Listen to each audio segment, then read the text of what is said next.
नमस्कार दोस्तों। एक बहुत बड़ी अभी कंट्रोवर्सी चल रही है यूट्यूब पर कहें या मीडिया में, न्यूज़ में बहुत ही ज़्यादा ये कंट्रोवर्सी रैंक कर रही है। बहुत सारे स्टार्स इसे मिल रहे हैं, बहुत सारे व्यूज़ आ रहे हैं। उसमें से एक बात मैंने यहाँ से चुरा ली है।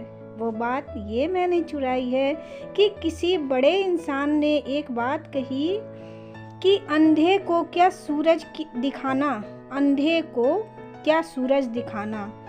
मैं उनसे एक बात कहना चाहती हूँ कि अंधे ने सिर्फ आँखों की रोशनी खोई है, बाकी उसके इंद्रिय सभी जाग रहे हैं। तो वो सूरज की रोशनी भले न देख सके, पर अपने बाकी इंद्रियों से वो सूरज की तपन को ज़रूर महसूस कर सकता है। और उन्हीं इंद्रियों की वजह से वह दिन और रात का फर्क भी कर सकता है।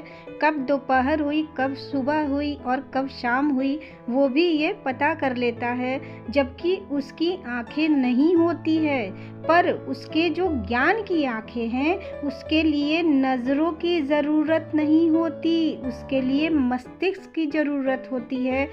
तो ये था मेरा आज का विचार, जो मेरा बिल्कुल अपना है। अब बात कर लेते हैं सावित्री की। 2 से 3 दिन पहले सावित्री की वीडियो मैंने देखी थी, जिसमें उसने किसी चीज़ का जिक्र किया था और ऑडियंस से उसने पूछा था, अपने सब्सक्राइबर से उसने पूछा था कि ये कौन सी बीमारी है और कहीं ये कोई सीरियस बीमारी तो नहीं है, जिसके कारण वो थोड़ा डर भी गई है। तो मैं यहाँ पर इसी की चर्चा करने आई हूँ इस वीडियो में।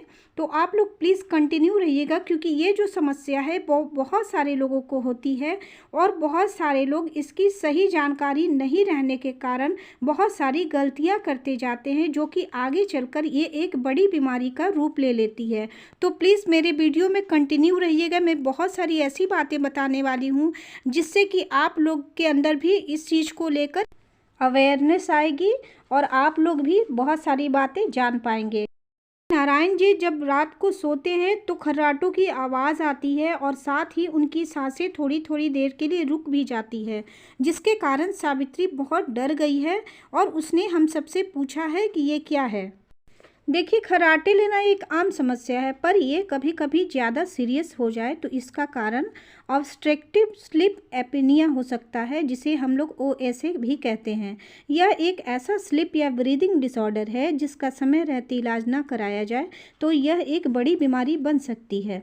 इसमें कुछ बातें ध्यान देने वाली हैं। पेशेंट के सोने का ढंग, अगर इंसान पीठ के बल सोता है, मतलब वो करवट लेकर नहीं सोता है, तो उसे ये समस्या ज़्यादा होगी। रोज़ाना खर्राटे लेने और अच्छी नींद ना लेने से ब्लड में ऑक्सीजन का लेवल कम होता जाता है। साथ ही high blood pressure, memory loss, सिरदर्द, डिप्रेशन वगैरह की भी प्रॉब्लम रहती है। अब ये जानते हैं कि खर्राटे आने का कारण क्या होता है।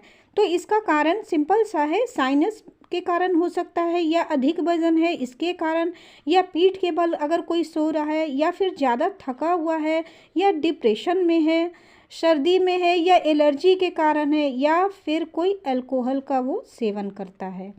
तो इन सभी स्थिति में क्या करना है, जितनी भी जल्दी हो सके किसी ENT स्पेशलिस्ट से जाकर चेकअप कराएं। क्योंकि यहाँ पर बात मैं नारायण जी की कर रही हूँ, तो यहाँ पर इन लोगों का जो खान पान है वो बहुत ही ज़्यादा तेल मसाले वाली चीज़ें खाते हैं। उसके साथ ही थोड़ा सा इनका वेट का भी प्रॉब्लम है, और गर्दन के पास का जो ये है, इनका मसल्स जो है गर्दन और गले के पास का जो मसल्स है वो काफ़ी हैवी है, इसके कारण भी ये प्रॉब्लम हो सकती है। तो हमें क्या करना चाहिए, चलिए ये भी जान लेते हैं। तो इसमें सबसे पहले क्या है कि जो ज़्यादा तेल मसाले का प्रयोग करते हैं, जिसके कारण एसिडिटी होती है, तो मुंह में जो झाग आने की बात सावित्री ने कही है, तो ये बात तो उसी के कारण हो रही है कि तेल मसाले का प्रयोग ये लोग बहुत ज़्यादा करते हैं। इसके अलावा खर्राटों की आवाज़ को कम करने के लिए सोने के ढंग में भी चेंज अगर किया जाए, मतलब करवट लेकर अगर सोया जाए और सोते समय सर को थोड़ा सा ऊंचा रखें, तो ये प्रॉब्लम दूर हो सकती है। इसके अलावा वजन के कारण भी ऐसा होता है, या गर्दन के आसपास जो चर्बी जमा होती है उससे भी खर्राटे में प्रॉब्लम आती है, खर्राटे की आवाज़ ज़्यादा आ सकती है। तो इसलिए वजन घटाने का भी काम करना चाहिए। इसके अलावा जो टाइम है सोने का वो एक निश्चित होना चाहिए कि सही टाइम पर सोया जाए। ज़्यादा देर से सोने के कारण या थके हुए रहने के कारण भी खर्राटों की आवाज़ आती है। इसके अलावा कभी कभी धूल या तकिए में जमी गंदगी के कारण या एलर्जी के कारण भी खर्राटे की आवाज़ आती है। और इन सब के अलावा एक चीज़ और भी है कि डिहाइड्रेशन के कारण भी ऐसा हो सकता है। इसके लिए क्या है कि खूब पानी पिएं और लिक्विड डाइट लें।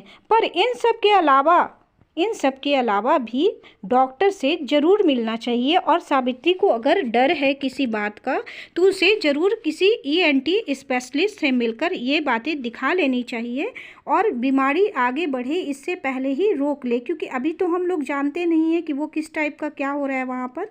अभी तो जितनी बातें सावित्री ने बताई हम लोग वही जानते हैं।